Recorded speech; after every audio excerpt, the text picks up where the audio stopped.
Next up, Doordash decided to bless me with this order, $6.50 for 5.2 miles at Wendy's. Don't take these kind of orders, guys.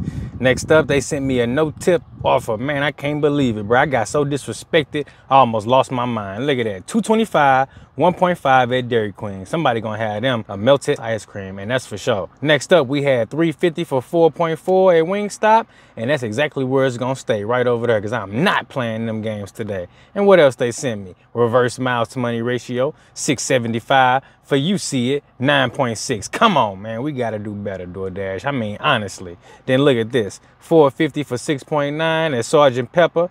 The hell going on at Sergeant Pepper? I don't know, but they better figure that shit out because they got me messed up. $3.75, 4.6 miles at Sonic. Man, them drive-through probably long as hell right now, and it's gonna stay that way because I ain't pulling up over there. And then on top of it, it's hot as hell, so you know they ain't even trying to run no orders out real quick. That's why that order is like that. There's lots of no-tip orders out here today, guys. I don't know what's going on, but it just seemed like all the non-tippers are out today. They ordering, they just don't even care. They ain't putting no tips on the orders on DoorDash. That's probably why they let me on. They like, look, we finna flood you with no-tip orders, and then we possibly may give you something you might take. Man, look at this right here. $3.75, 1 mile. Now, if it had been 50 cents more, I possibly would have considered it. And as you can see right there, I drove right past that damn place. They got me messed up. I'm not doing that. It's not happening. Then look at this, $3.25 for 2.2 at 54th Street. I just got a catering order from there the other day, so I guess they figured, hey, they gave me a good order, so it's time to take a bad one. Well, guess what? Not on this channel. We is not taking that. Not today, not ever.